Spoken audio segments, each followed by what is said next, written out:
Yeah, hello and welcome to another update video about Natgas. So yeah, we don't really see a reaction, but at least it's starting to slow down the downtrend. I think that is quite noticeable.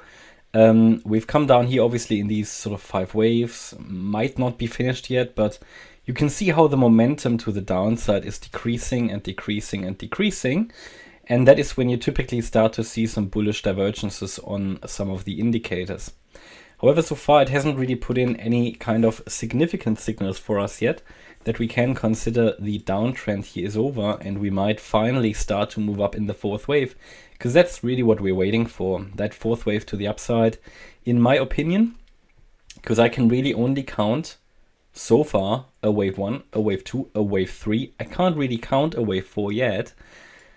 I would need to see that 4th wave somewhere, yeah, and ideally this will happen at some point here very, very shortly, that we see this more or less significant upside in a 4th wave before we make one more low in Natgas here to the downside. And I mean, so far the analysis was really, I think, positive. And again, I think it stands out quite a bit here with this analysis that you don't need to know about fundamentals.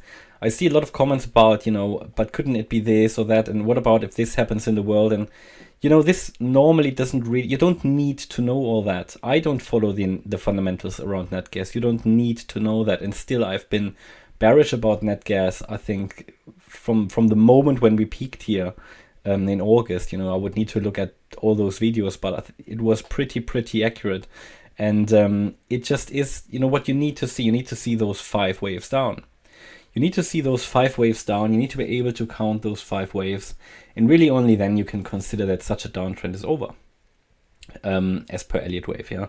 And if you know those 5 waves, and if you can count 5 waves, then you are basically, then you know more than, let's say, 90% of the people who are following these markets, because you know where most likely a low will be. And if it's not the low, then you can at least set a stop loss, and if you get stopped out, you won't lose a lot, okay? So, but yeah, how many can we count? I mean, I can really only count a 1, a 2, a 3, and there is not yet a 4. So I'm still waiting for that 4th wave to the upside. If it happens, first of all, obviously the downtrend carries on until it carries on, as long as it carries on. The downtrend, if a trend is in place, you need a signal to understand the reversal. And what does it mean? You need to see 5 waves down, and to complete this 5th wave of the 3rd, and then you need to see an initial 5 wave move to the upside. And that is probably the best signal you can get, or even 5 waves up, 3 waves down on a small time frame. Now at the moment, I don't really see it yet. But we'll zoom into the lower degree wave count in a minute. What I can only tell you is that, in this 3rd wave, we are ready to turn around. We have 5 waves. So you see the white count, 1, 2, 3, possibly the 4th still to come in the 5th. I can see 5 waves. It was an extended 3rd, and the 5th wave is also a little bit longer than it would be ideal, to be honest. So what I cannot rule out is that the wave 2 here, that's why I've got it there, alternative, will finish here, and that we don't get this larger 4th wave. But I think it would be ideal, especially if I look at the proportions between waves 2 and, if the wave 4 happened already, and I only consider that due to the length of the move down, yeah, without any strong upside. If it already happened, then I would have to place the 5th wave here. This would be the 5th of the 3rd. Then I would have to place the 4th here, and would look at the 5th somewhere down here. And then we can be ready that the move down is over. Yeah. Is it likely? I can't really see that as a 4th wave of that degree. It's just too weak, especially if you look at it and compare it to the wave 2. It would be highly unusual, let's say it like that. So it's not my primary expectation. Okay, I do expect upside, yes, but predominantly in the wave 4. Now, we need to take it level by level. I'm not operating a crystal ball or anything. I'm just working on probabilities. And what I can tell you is that this 3rd wave is nearly done. It's one of the most interesting markets at this stage. We should see a rally here, either in a wave 4 or already in the next larger impulse to the upside, if wave 2 is already done down here. So tactically speaking, that means maybe, you know, adding a little bit long if you like to. That's what I do. And if we have a reversal signal, for a proper signal, it starts to go up, which would be a break above the previous high, then I might add to it. Yeah. Where would it go? The wave 4? Yeah, the wave 4 would normally retrace 23.6 to 50% retracement of the third wave. Now that would take us into the region around 347 to 464, based on the latest low. This will shift if we still make one more low. Ideal target, in my opinion, would be the 38.2 fib, the absolute ideal target. First of all, it is anyway an ideal target for a fourth wave, and then fourth waves tend to go back to a previous wave 4 of a smaller degree, which is here. So we already know where most likely the fourth wave will finish. Most likely, not guaranteed. But this is also where we currently have this 50-day moving average. So we've got a lot of confluence there. Previous swing high, a wave 4, moving average, 38.2 fib. Spot on. Hopefully it would be great, right?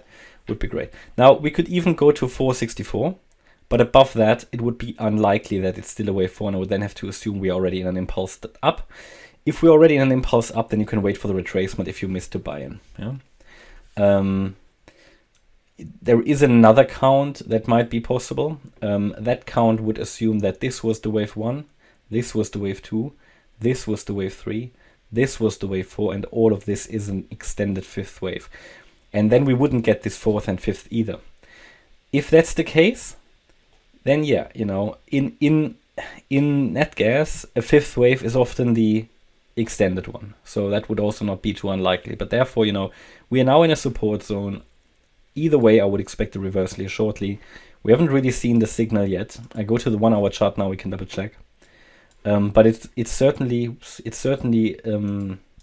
showing us that it's sort of starting to slow down the downtrend. We made a slightly lower low here on the 9th of Feb, and that's sometimes the first signal that things are changing. So what we failed to make an impulse here. Yeah, this could have been a diagonal, but we made a new low, so no. But what you then start to see when you make that new low, but you actually make a higher low on the indicator. Now, quite clearly, we had a bullish divergence here. So let's see. This would now, for me to confirm it, we need 5 waves up. I don't see them yet. You have overlaps here, so it's a 3-wave move so far. But if we now break above this high, it would be a strong indication, right? That this. But then again, I personally need to see the structure, and I don't see that 5-wave move yet. This could be a leading diagonal in a 1, ABC down in a 2. So a micro 5-wave move. But what I would like to see now is 1 up, 2 down. See, this already can't be a third wave because you've got overlap between the wave 1 and the 4. So it's not great. So this is still very much doubtful. Yeah, I don't really see a clear impulse yet. So I'm going to follow that for you, but for now the trend hasn't shifted yet. At least we don't have confirmation yet, but this is now something we need to watch. Okay, that's my update about Natgas. I hope you liked the update. If you did, please hit the like button, leave a comment and subscribe. And if you really like the content, then please check out the channel membership. Thanks a lot for watching. Bye-bye.